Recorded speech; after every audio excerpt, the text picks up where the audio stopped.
हमारे चैनल को सब्सक्राइब करना ना भूलें और बेल आइकन को प्रेस करें ताकि अगली वीडियो आपके पास आसानी से पहुंचे।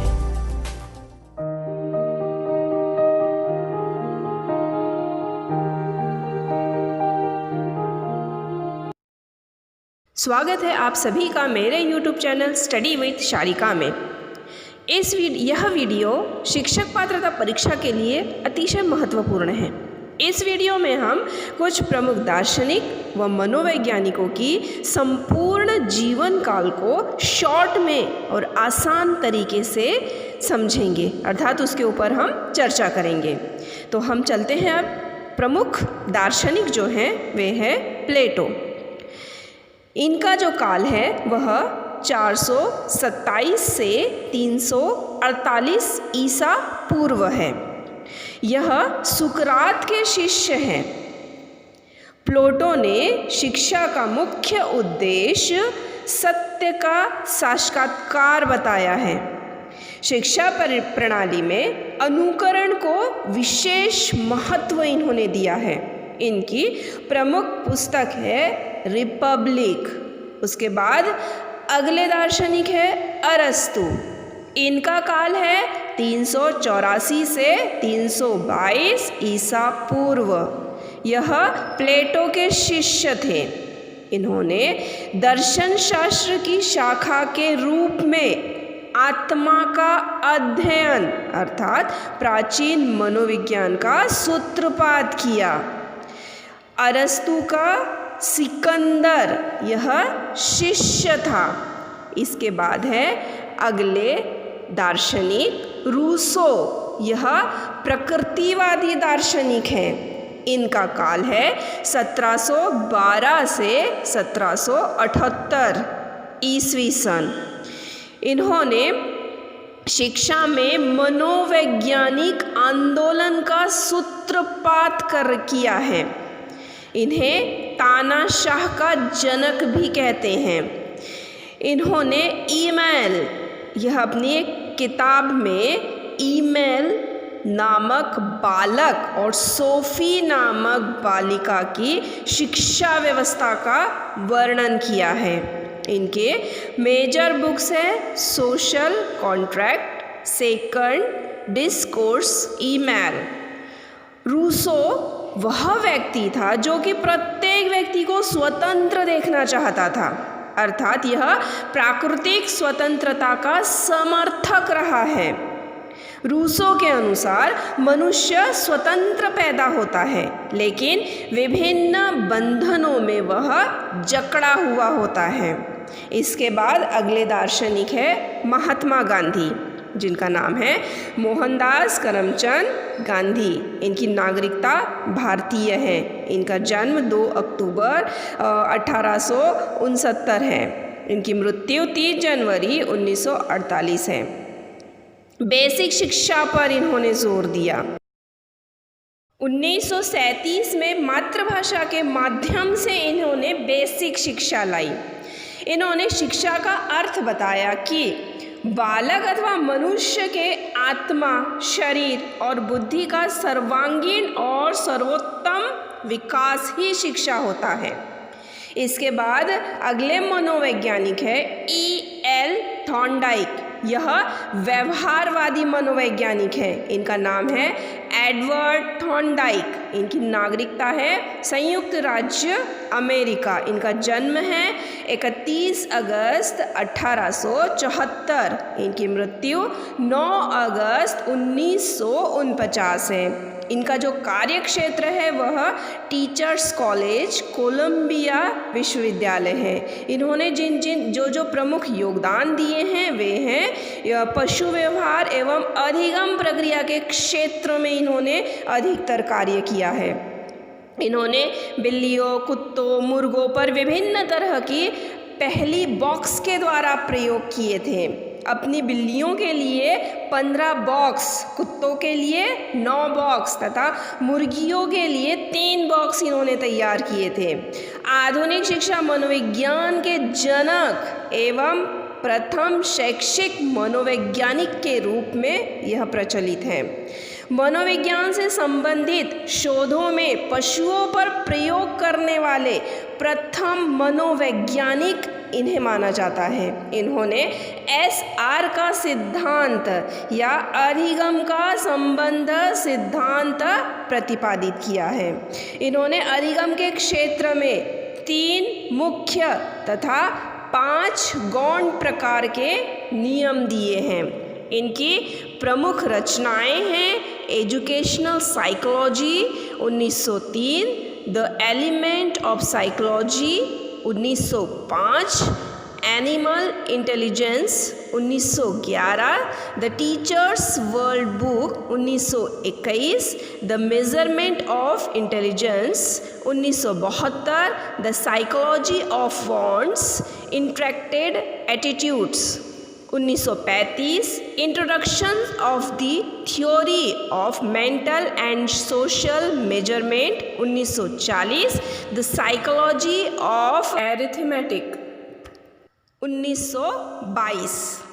अगले मनोवैज्ञानिक है I.P. पावलोव। यह भी व्यवहारवादी मनोवैज्ञानिक है। इनकी राष्ट्रीयता रूस है। जन्म इनका 26 सितंबर 1848 है। मृत्यु 20 फरवरी 1936 है। कार्यक्षेत्र इनका मिलिट्री अकादमी सेंट पीटरबर्ग विश्वविद्यालय है। इनका प्रमुख योगदान रहा है शास्त्रीय अनुबंधन सिद्धांत, व्यवहारवाद रूपांतरण सिद्धांत, सीमांत व्यवहार सिद्धांत है।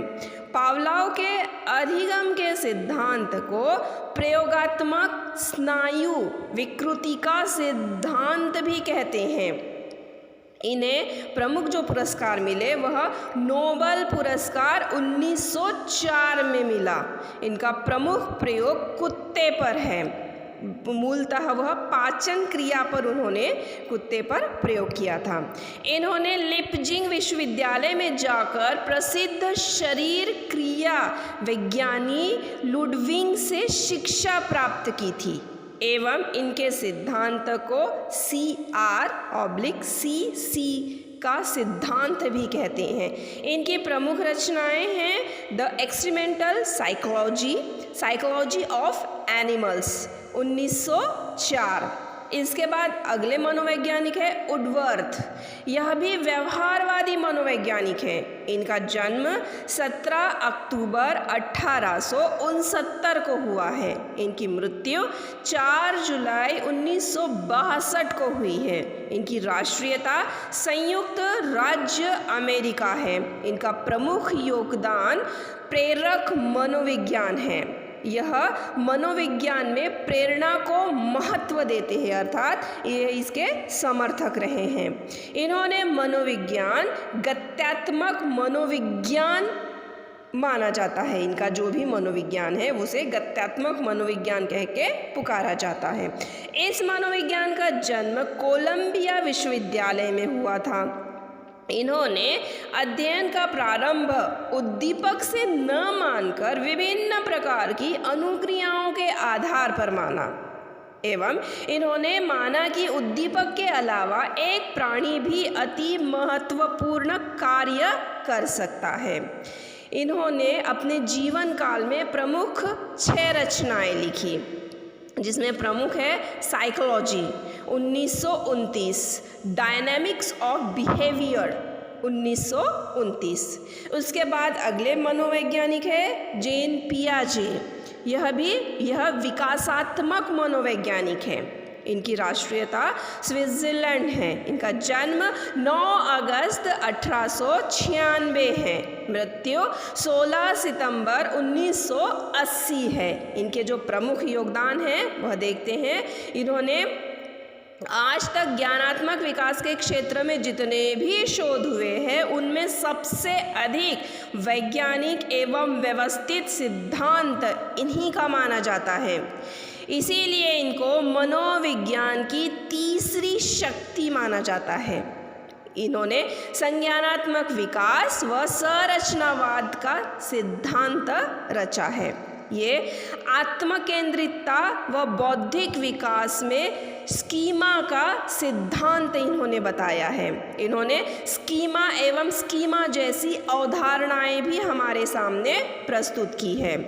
ज्ञानात्मक विकास हेतु 4 अवस्थाओं से इन्होंने परिचित कराया है। संवेगात्मक गामक काल जो 0 से 2 वर्ष इन्होंने बताया। पूर्व संप्रत्यात्मक चिंतन काल 2 से 7 वर्ष बताया। मृत संक्रिय काल 7 से 12 वर्ष बताया। अमूर्त चिंतन काल 12 से 19 वर्ष बताया।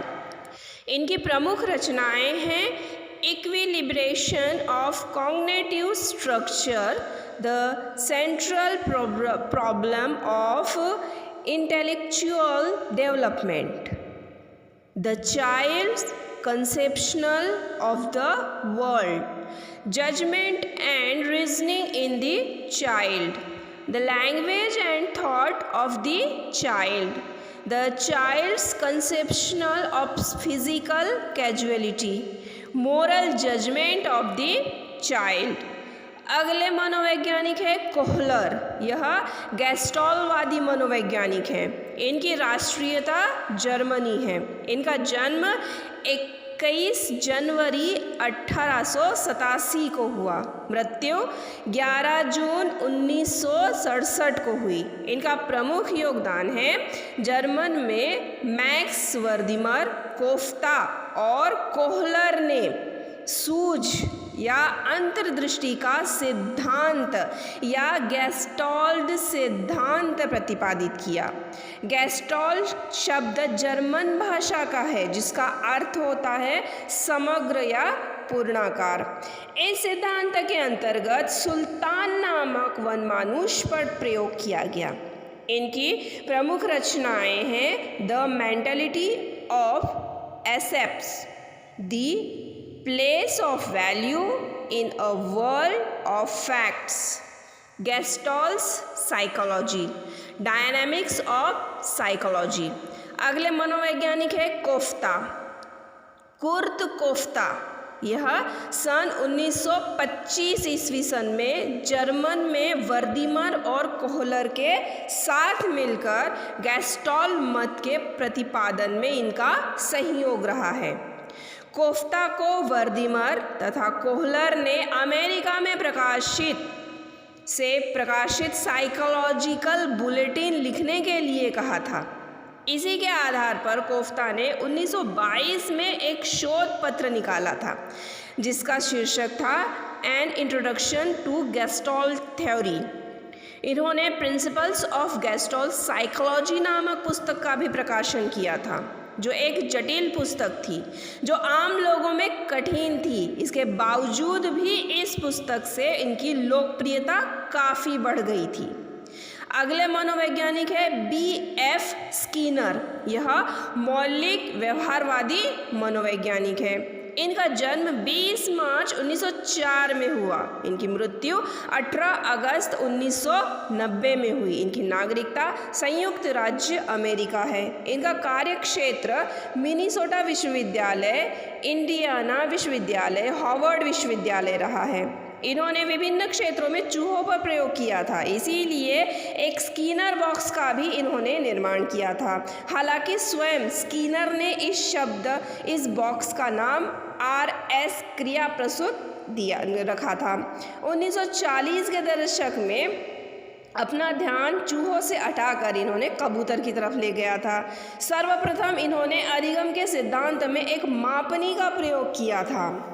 इस अवधि में इन्होंने मानव शिशुओं पर प्रयोग करते हुए एक वातानुकूलित बॉक्स का निर्माण करवाया था जिसे बेबी टेंडर नाम इन्होंने दिया था। स्कीनर ने स्वयं अपनी पुत्री पर कई प्रयोग किए थे। इन्हें जो पुरस्कार मिले थे वह थे नेशनल मेडल ऑफ साइंस 1968 में, career award national institute of mental health 1974 में, distinguished scientific contribution award 1958, EIL Thorndike award APA 1966, इनके प्रमुख योगदान है अधिगम्य क्रिया प्रसूत अनुबंध सिद्धांत देते हुए इन्होंने SR थ्योरी को RS थ्योरी में बदल दिया। 20वीं शताब्दी के सर्वाधिक प्रभावशाली मनोवैज्ञानिक यह थे। रेडिकल बिहेवियरिज्म मतलब मौलिक व्यवहार सिद्धांत के ये प्रतिपादक थे। मानव व्यवहार का प्रयोगात्मक विश्लेषण करने वाले यह प्रथम मनोवैज्ञानिक थे। इनकी प्रमुख रचनाएं हैं the technology of teaching, beyond freedom and dignity, Walden 2। उम्मीद करती हूँ आपको मेरी यह वीडियो अच्छी लगी होगी। मिलते हैं हम अगली वीडियो में इसी वीडियो के पार्ट 2 के साथ। हमारे चैनल को सब्सक्राइब करना ना भूलें और बेल आइकन को प्रेस ज़रूर करें ताकि अगली वीडियो आप तक आसानी से पहुँचे। धन्यवाद।